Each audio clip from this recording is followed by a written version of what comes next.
Assalamualaikum. Selamat datang di channel Alessa Alsameisea. Di sebuah sudut kota Banyuwangi yang ramai, berdirilah sebuah rumah makan sederhana, dikenal dengan soto ayamnya yang gurih dan sambalnya yang pedas menggoda. Tapi siapa sangka, di balik aroma rempah-rempah dan senyum hangat para pelanggan, tersembunyi sesuatu yang jauh lebih gelap. Bukan masalah bisnis, bukan juga soal persaingan usaha. Ini tentang dendam lama yang bangkit dari kegelapan. Dikirim lewat angin malam, masuk ke dalam makanan, dan bersarang di tubuh pemiliknya sendiri. Tangisan di gudang, bau dupa menyengat, paku yang keluar dari perut, dan penampakan sosok yang hanya bisa dilihat oleh mereka yang diambang kehancuran. Inilah kisah keluarga kecil yang berjuang melawan kutukan gaib tak kasat mata. Kisah tentang kesabaran, keteguhan iman, dan teror yang tak berhenti meski mereka telah lari sejauh apapun. Selamat datang di kisah nyata yang menyeramkan. Aroma dendam di rumah makan Banyuwangi.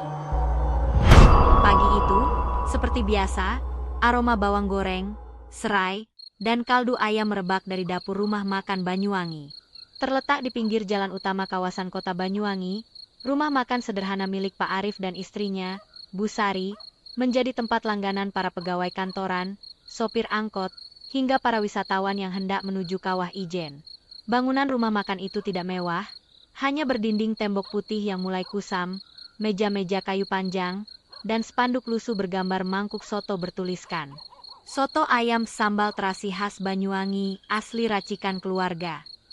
Pak Arif, pria 47 tahun dengan suara berat dan senyum hangat, biasa berdiri di dekat tungku, mengaduk kuah soto. Bu Sari, wanita parubaya bertubuh mungil, cekatan menyusun piring dan melayani pelanggan dengan ramah. Sementara Jihan, putri sematawayang mereka yang duduk di kelas 2 SMA, menjaga kasir sambil sesekali membenahi meja pelanggan yang baru selesai makan. Meski tampak sederhana, rumah makan itu adalah segalanya bagi mereka. Tempat mencari nafkah, tempat tertawa, tempat membesarkan harapan. Bu, sambalnya ditambah 1, ya? Yang kemarin pedesnya mantap. Teriak seorang pelanggan setia dari meja pojok. Siap, Pak Slamet. Tapi jangan salahin kalau perut panas. Loh, sahut Bu Sari sambil tertawa. Semua berjalan seperti biasa. Ramai, hangat, penuh tawa. Dalam sehari, rumah makan itu bisa habis 3 panci besar soto ayam. Pelanggan datang silih berganti. Bahkan ada yang rela antre di luar hanya untuk semangkuk soto dan sambal yang bikin nagih, kata mereka. Namun, di balik semua keceriaan itu, sebuah percikan kecil yang tak disadari mulai menyala. Suatu siang, seorang perempuan parubaya datang dengan wajah masam. Ia duduk sendirian di dekat jendela, memesan soto dan es teh. Setelah menunggu sekitar 15 menit, ia mendadak menggedor meja. Pelayanan kalian lambat. Aku sudah tunggu lama. Jihan yang mendekat dengan sopan segera meminta maaf. Tapi perempuan itu menatap tajam ke arah dapur. Apa harus langganan dulu baru dilayani cepat? Gerutunya keras, cukup membuat beberapa pelanggan menoleh. Bu Sari, yang mendengar itu, langsung menghampiri. Mohon maaf, Bu. Kami tidak pilih-pilih pelanggan. Hanya sedang ramai. Namun perempuan itu berdiri, menendang kursi, lalu berbisik pelan namun penuh amarah. Kalian akan tahu rasanya kalau orang yang dilukai hatinya berdoa sambil marah. Kalian akan kehilangan semuanya. Ia pergi meninggalkan piring yang belum disentuh, melangkah cepat keluar. Tak ada yang menyangka bahwa kata-kata itu akan menjadi kenyataan. Hari itu masih dilalui dengan biasa. Pak Arif hanya mengangkat bahu saat Jihan bertanya soal perempuan tadi. Mereka sudah terbiasa menghadapi pelanggan aneh. Tapi malamnya, saat hendak menutup warung, Bu Sari melihat sesuatu yang aneh. Di bawah meja bekas perempuan itu duduk, ada bunga melati layu dan segenggam tanah basah. Bu, dari mana tanah ini? Tanya Jihan saat melihat ibunya jongkok menatap lantai. Bu Sari menggeleng, wajahnya berubah pucat. Tapi ia tak ingin membuat anaknya takut. Ah, mungkin orang lewat tadi bawa dari sandal, katanya cepat, meski suara hatinya berkata lain. Malam itu, angin berhembus lebih dingin dari biasanya.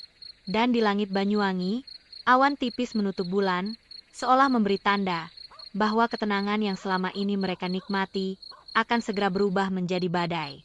2 hari setelah kejadian perempuan misterius itu, suasana rumah makan mulai berubah. Pagi-pagi, saat Pak Arif membuka dapur seperti biasa, ia mencium bau yang tidak biasa. Bukan bau kaldu ayam, bukan pula aroma sambal terasi khas yang biasa menguar dari cobek besar. Tapi bau dupa, pekat, menyengat, dan terasa aneh. Ia mengernyit, mengendus sekeliling dapur. Kompor masih mati, tidak ada dupa atau kayu dibakar. "Bu, kamu bakar apa semalam?" tanya Pak Arif saat Bu Sari masuk membawa keranjang bahan. "Enggak ada. Aku cuma rebus air sama nyuci beras," jawab Bu Sari heran. Ia juga ikut mengendus, dan aroma dupa itu memang masih tercium. Bukan bau biasa. Hari itu, pelanggan yang datang bisa dihitung dengan jari. Hanya 2 meja yang terisi. Bahkan Pak Slamet, pelanggan setia mereka, tak muncul. Biasanya ia datang sebelum jam makan siang. Kayaknya orang-orang mulai sepi. "Ya," gumam Jihan sambil menyalakan kipas. "Musim hujan, mungkin mereka malas keluar," jawab Pak Arif datar, meski hatinya mulai bertanya-tanya. Tapi malamnya, ketika rumah makan sudah tutup, dan mereka semua berkumpul di ruang makan belakang, Jihan mendengar suara isak tangis dari arah gudang kecil yang ada di ujung dapur. Pelan, serak, seperti suara seorang perempuan yang menangis menahan kesakitan. Awalnya ia mengira itu suara ibu. Tapi saat ia keluar dari kamar, ia melihat Bu Sari sedang tidur di lantai ruang tengah bersama Pak Arif yang kelelahan. Jihan menahan napas. Ia melangkah pelan ke arah dapur. Suara itu makin jelas. Tangisan, bercampur lirih doa atau mantera. Tangan Jihan gemetar saat menyentuh gagang pintu gudang. Ia membuka perlahan. Kosong. Tak ada siapa-siapa. Hanya tumpukan ember, kotak mie instan, dan rak plastik tua berisi bumbu. Suara tangisan berhenti seketika. Jihan mundur perlahan, bulu kuduknya berdiri. Saat ia menoleh ke jendela dapur, ada bayangan perempuan dengan rambut panjang, berdiri di luar jendela, menatapnya. Tapi saat ia kedip, sosok itu lenyap. Keesokan paginya, Pak Arif mendapati kuah soto berubah warna. Biasanya kuning pekat, hangat dengan kaldu ayam. Kini tampak keruh, seperti mengandung minyak hitam. Rasanya hambar. "Kenapa begini?" "Rebusannya benar, Bu?" tanya Pak Arif. Bu Sari mengangguk. "Bumbunya sama seperti biasa." Mereka membuat ulang dari awal, tapi rasanya tetap tidak kembali. Sambal mereka yang biasanya pedas nikmat kini terasa pahit. Hari itu, tidak ada satupun pelanggan datang. Malamnya, Jihan kembali mendengar suara tangisan, kali ini lebih dekat. Tapi yang membuatnya hampir pingsan adalah saat ia melihat panci besar di dapur bergerak sendiri, berputar, lalu jatuh ke lantai. Saat ia berlari, ia melihat bekas telapak tangan hitam di dinding dapur. Bu Sari menjerit ketika masuk dan melihat hal yang sama. Pak Arif, yang mencoba tetap rasional, mulai terlihat murung. Ia sulit tidur. Dadanya sesak. Matanya terlihat sembab. Malam berikutnya, Jihan mendengar ibunya mengigau keras sambil memegangi perut. Dari kamarnya, Jihan mendengar suara ibunya mengucap sesuatu. "Maafkan aku, kami tidak tahu. Jangan ambil kami, jangan." Ketika Jihan mencoba membangunkan ibunya, ia mendapati tangan ibunya dingin dan membiru, meski tidak ada demam. Pak Arif juga mulai sering mendadak pingsan di pagi hari, terutama saat mulai memotong ayam. Badannya menggigil, mulutnya berbuih. Tapi saat dibawa ke klinik, hasil pemeriksaan selalu normal. Semua gejala itu tak bisa dijelaskan oleh medis. Rumah makan itu kini lebih mirip kuburan daripada tempat makan. Lengang, sunyi, dan penuh bisikan yang tak kasat mata. Dan malam demi malam, bau dupa itu makin kuat. Jam menunjukkan pukul 2.17 dini hari. Jihan terbangun oleh suara panci jatuh dari arah dapur. Suara yang sama seperti beberapa malam sebelumnya.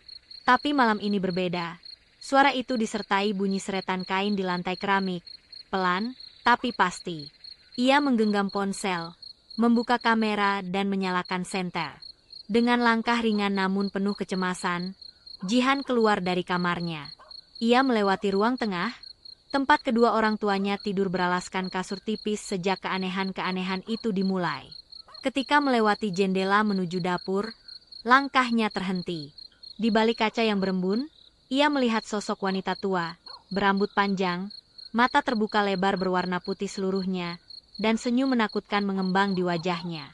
Wanita itu berdiri diam di luar jendela dapur, menghadap ke dalam, menghadap langsung ke arah Jihan. Napas Jihan tercekat. Ia memejamkan mata. Ketika dibuka kembali, sosok itu menghilang, meninggalkan jejak tangan di kaca jendela, seperti bekas tangan terbakar. Jihan tak bisa berteriak. Ia hanya kembali ke kasur, berbaring di antara kedua orang tuanya, gemetar. Esok paginya, Busari muntah hebat saat sedang mencuci beras. Tapi bukan nasi atau air yang keluar dari mulutnya, melainkan gumpalan rambut hitam dan lengket. Ia menjerit, tubuhnya bergetar seperti tersengat listrik. Pak Arif berlari menghampiri, namun ia pun tiba-tiba limbung dan terjatuh, pingsan. Jihan menangis, memeluk ibunya yang kini menangis histeris di sudut dapur.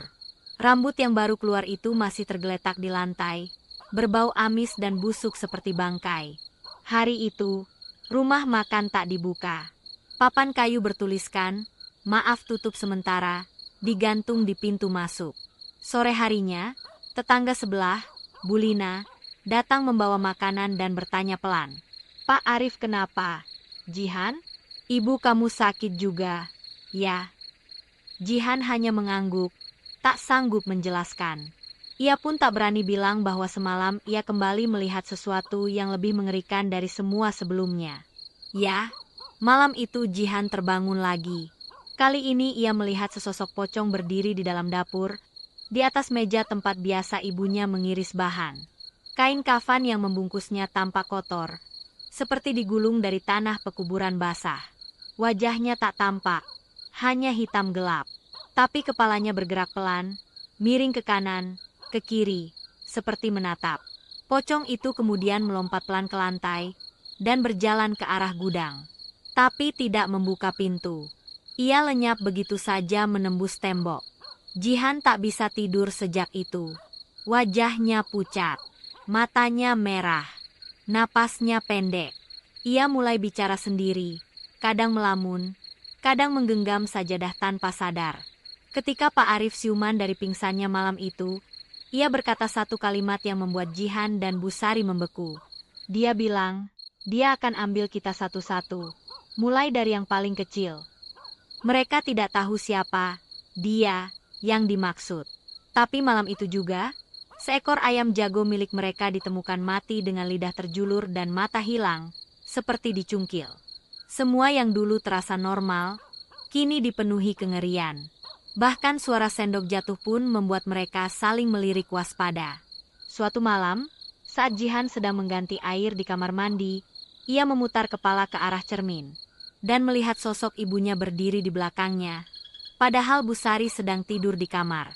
Ketika ia menoleh, tak ada siapa-siapa. Tapi di cermin, sosok itu masih berdiri, perlahan tersenyum, sebelum pecah sendiri tanpa sebab. Rumah makan itu kini benar-benar kosong.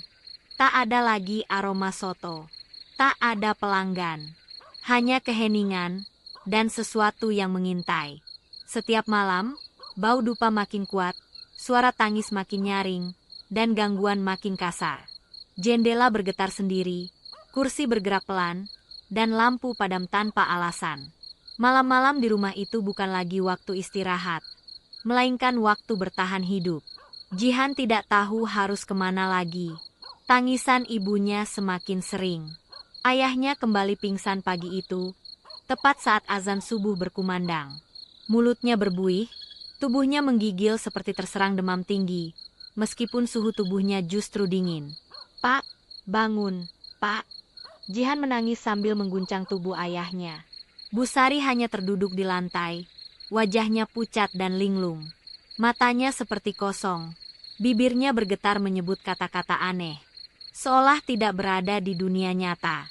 Di titik putus asa itulah, Jihan teringat pada Pak Darto, tukang parkir dekat rumah makan yang pernah menyarankan agar mereka menghubungi Pak Haji Amri, seorang ustaz sepuh yang dikenal masyarakat karena sering diminta menangani gangguan gaib dan pengobatan spiritual.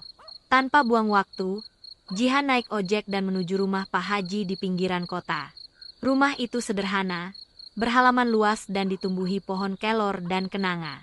Di serambi, terlihat seorang lelaki tua berjubah putih sedang membaca Al-Quran.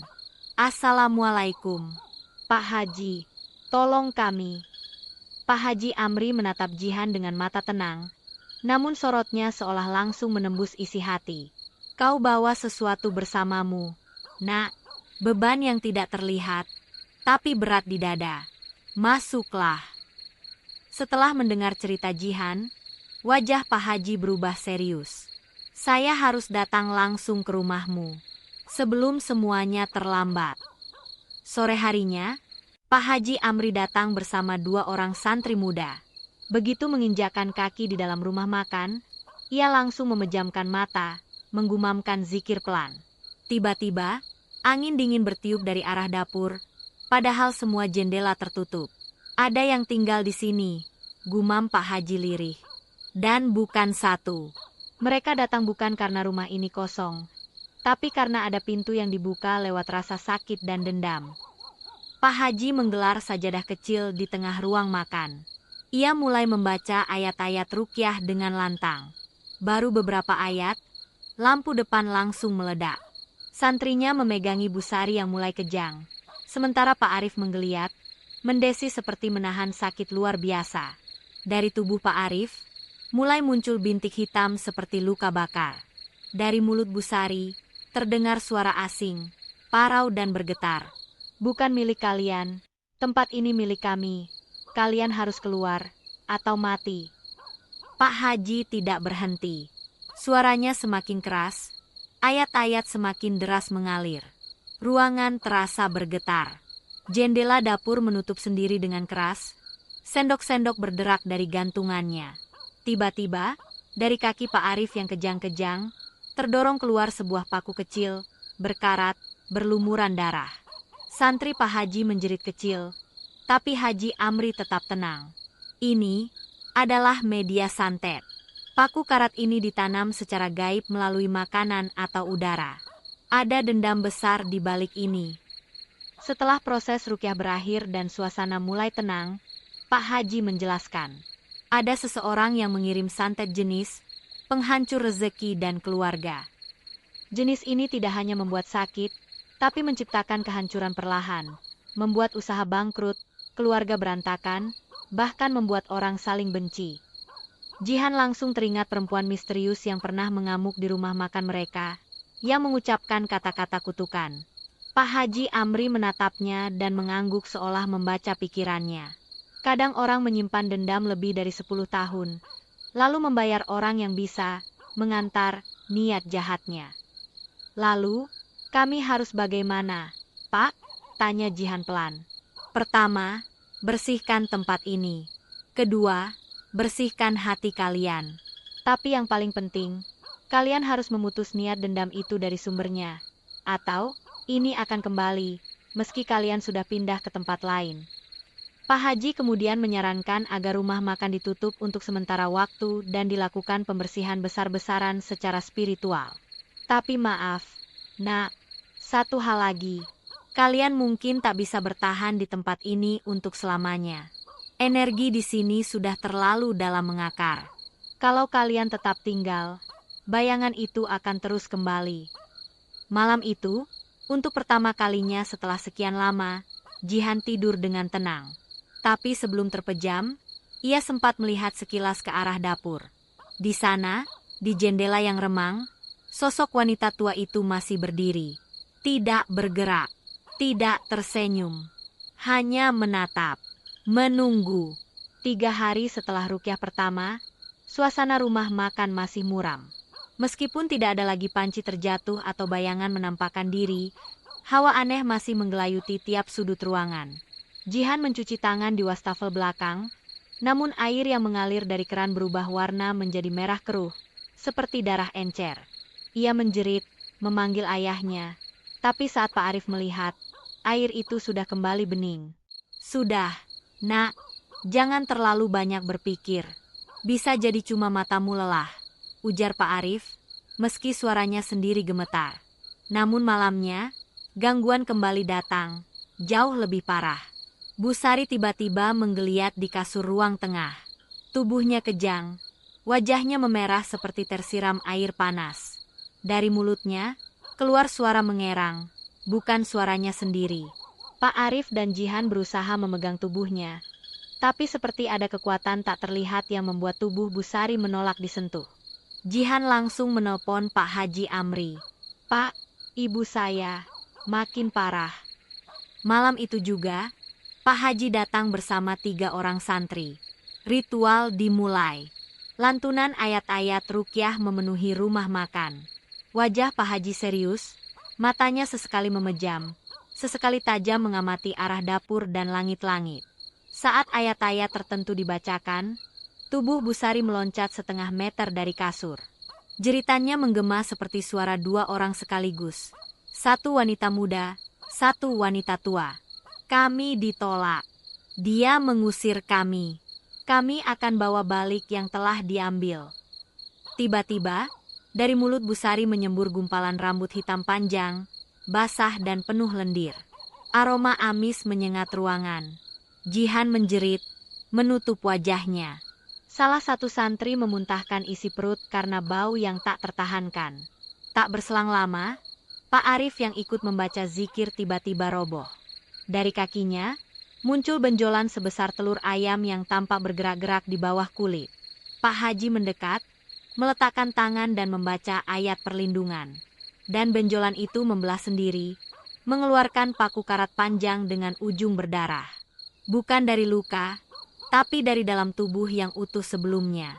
Ini, santet jenis pemaku tanah rezeki, kata Pak Haji. Paku ini ditanam secara gaib untuk mengunci keberkahan, mengusir pelanggan, dan membawa penyakit. Jihan hanya bisa menangis. Tubuh ibunya lemas setelah semua itu keluar. Napas Pak Arif tersengal-sengal, seperti baru selesai berlari jauh. Pak Haji kemudian meminta air zam-zam yang mereka simpan setelah umrah, lalu menaburkannya ke 4 penjuru rumah makan. Lihat baik-baik, Jihan, katanya. Ini bukan hanya ilmu hitam. Ini dendam. Dendam yang sangat dalam. Setelah pengusiran, Pak Haji meletakkan segenggam garam, daun bidara, dan segumpal tanah khusus di 4 sudut rumah. Ia juga membakar dupa kayu gaharu sambil membacakan ayat-ayat penjaga. Malam itu, suasana rumah makan terasa jauh lebih ringan. Tidak ada suara tangisan. Tidak ada bayangan di jendela. Tidak ada lagi bau dupa misterius. Namun trauma tak hilang semudah itu. Keesokan paginya, Pak Haji memanggil Jihan secara pribadi. Dendam ini tidak datang dari ibumu, bukan pula dari ayahmu, tapi bisa jadi dari sesuatu yang mereka lakukan, yang bahkan mereka tidak sadar telah menyakiti orang lain. Jihan mengangguk. Ia ingat perempuan yang dulu mengamuk di rumah makan. Sejak hari itu, semuanya berubah.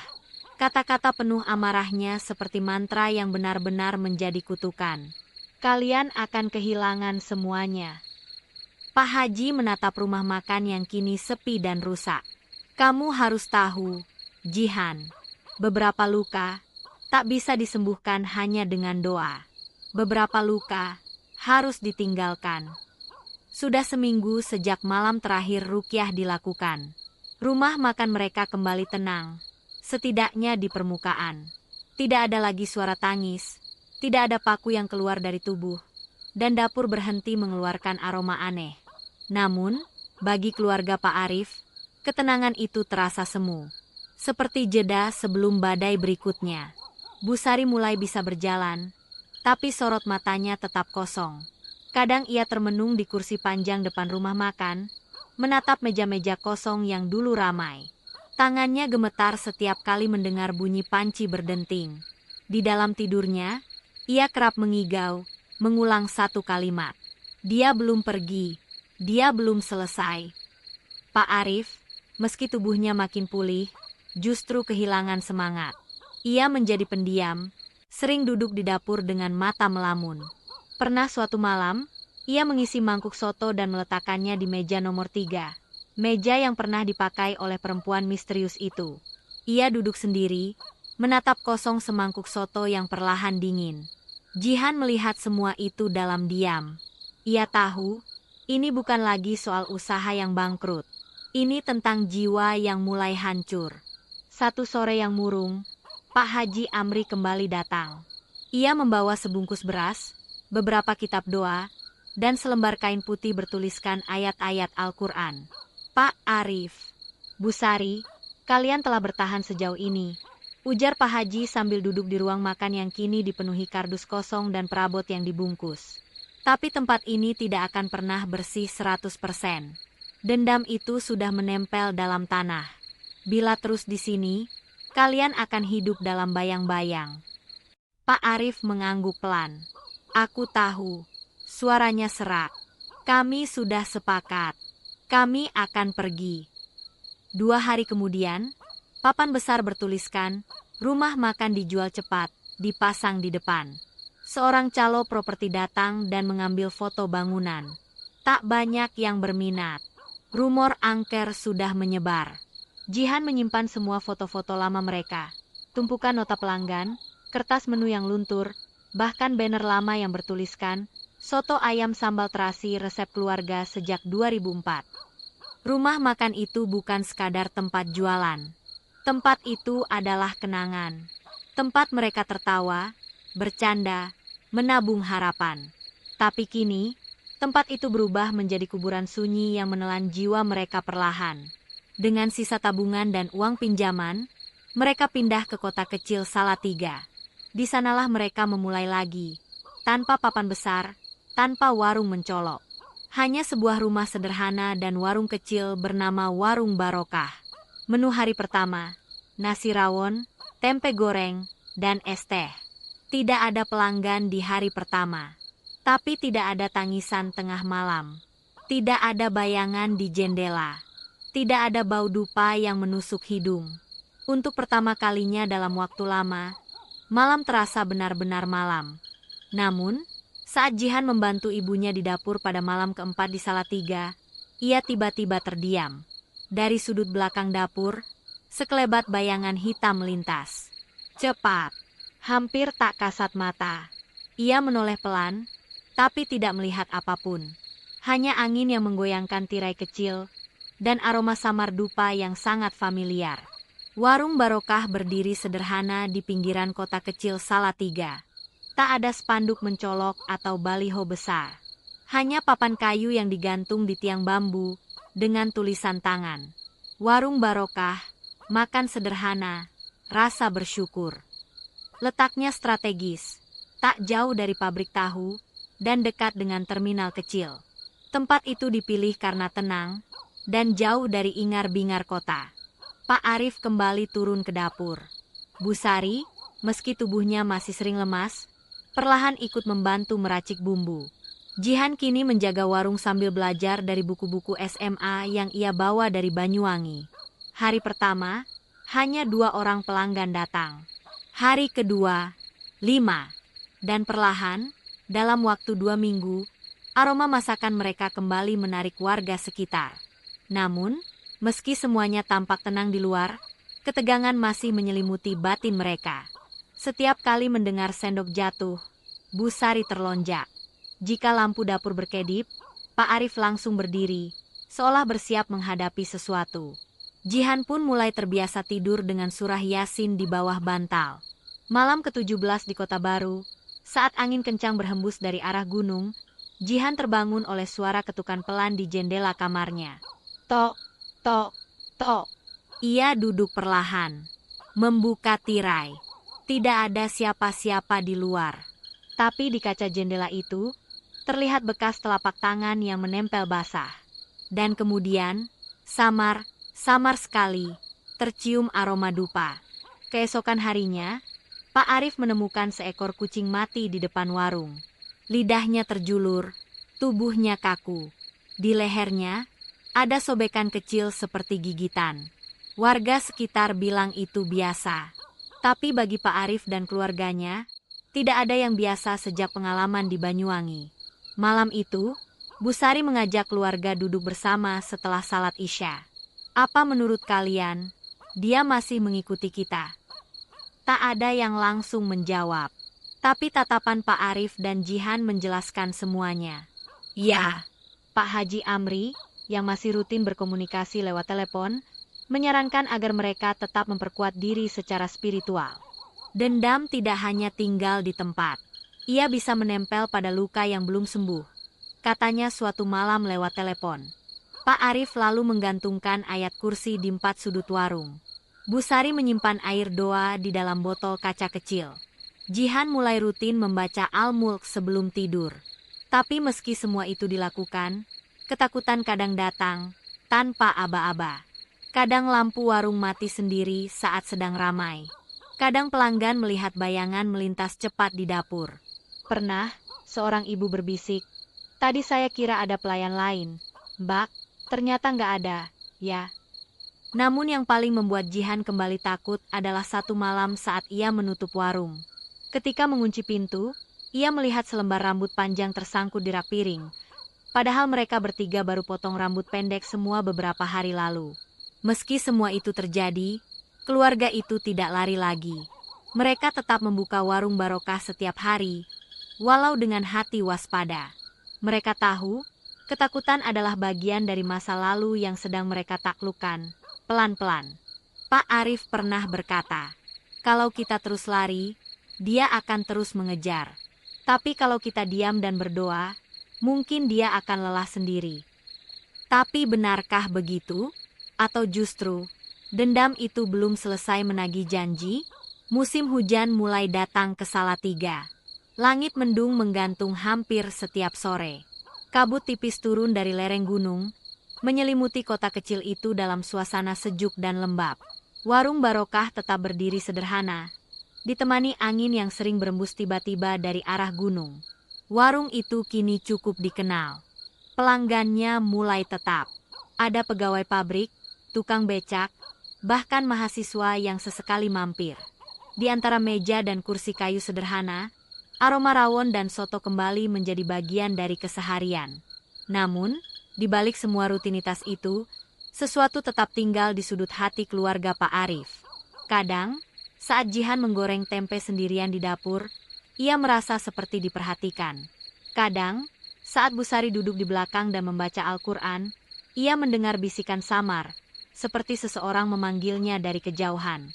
Tapi mereka tak lagi lari. Setiap gangguan, mereka lawan dengan zikir. Setiap rasa takut, mereka hadapi dengan salat malam. Dan setiap hari, mereka belajar menerima bahwa tidak semua luka harus dihapus. Beberapa cukup diterima, agar tak semakin dalam. Satu sore, saat hujan turun pelan, seorang pelanggan baru datang ke warung. Seorang wanita parubaya dengan kerudung abu-abu, mengenakan payung kecil. Wajahnya asing, matanya tajam, tapi senyumnya dingin. Jihan menyapanya dengan sopan. "Selamat sore, Bu. Mau pesan apa?" Wanita itu tersenyum. "Rawon, sama sambal terasi. Seperti yang dulu." Jihan terdiam. Nadanya, kalimat itu, terasa seperti gema dari masa lalu. Ia sempat menoleh ke arah dapur, di mana ibunya sedang memotong sayur. Ketika ia kembali menengok ke meja, wanita itu sudah tidak ada. Tapi di meja nomor 3, tempat duduknya tadi, masih ada setetes air hujan dan aroma dupa yang sangat familiar. Mereka telah berpindah tempat, telah memulai hidup baru. Tapi beberapa luka tidak pernah benar-benar sembuh. Dan beberapa dendam mungkin hanya menunggu saatnya kembali.